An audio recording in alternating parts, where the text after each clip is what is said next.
what you're talking about when you're talking about Scandinavia depends somewhat on who you're talking to.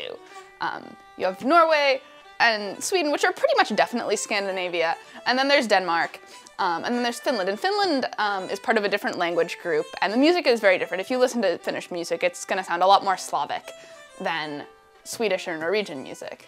And then there's Iceland up here, which is probably part of Scandinavia, but that's mostly because we don't know what else it's part of.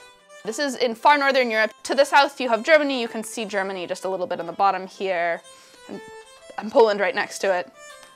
And you can see the Arctic Circle right here. So it's quite far north. When you're in Scandinavia in the summer, it never quite gets all the way dark. In the winter, it never quite gets all the way light.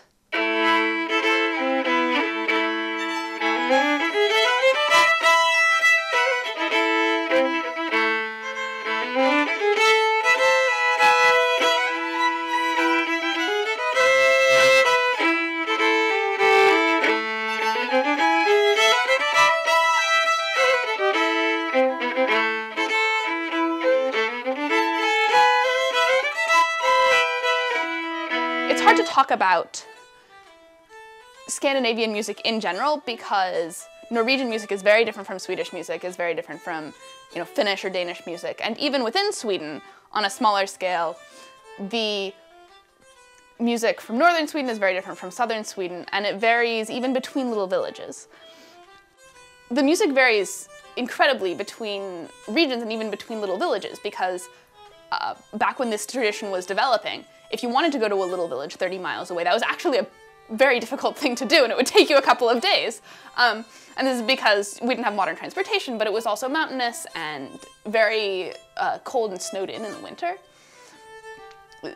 So it was much harder for influences to move between villages. The music varies on the tempo, it varies on the exact rhythm. I said that there's this 1, 2, 3 rhythm. But that 2 beat in a lot of places isn't exactly 1, 2, 3. It might be 1, 2, 3, or 1, 2, 3, which gives it a very unique sound that's very difficult for new people to learn if they've never played this kind of music before.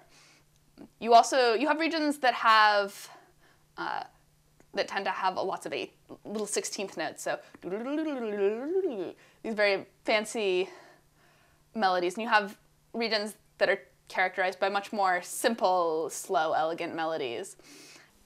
The province of Härjedalen is here in the west of Sweden. You can see the giant metropolis of Härjedalen, Sveg, 2,000 people. I learned this tune from Härjedalen yesterday.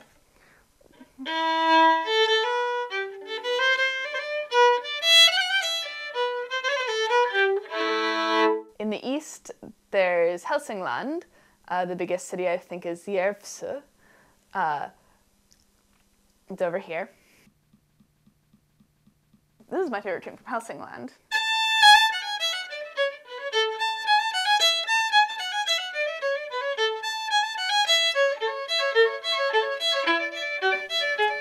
And Binkwa is actually not indicated on this map, but Rättvik, which is very close, is. They're both on the banks of this big lake, Siljan, which has a lot of little villages with interesting musical traditions around it. This is a Binkwa Polska.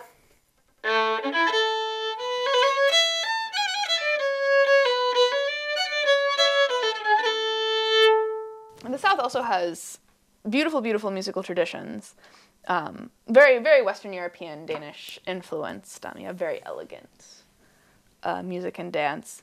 And there's definitely also music in the north. Once you get up to the far north, you get into the area where the Sami people live. The less politically correct term, but probably more familiar, is the Lapp people.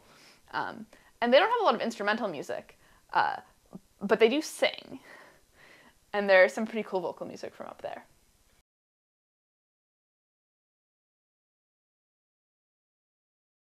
A lot of folk culture in general is concentrated in the province of Dalarna.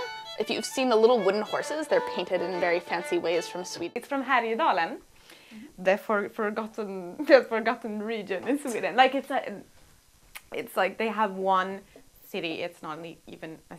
Hello, I'm Lena Jonsson. I play Swedish traditional music and come from a part in Sweden called Hälsingland. And a lot of folk culture in general is concentrated in the province of Dalarna. If you've seen the little wooden horses, they're painted in very fancy ways from Sweden. It's from Härjedalen, the forgotten region in Sweden. Like it's like they have one city, it's not even a... Hello, I'm Lena Jonsson. I play Swedish traditional music and come from a part in Sweden called Hälsingland. And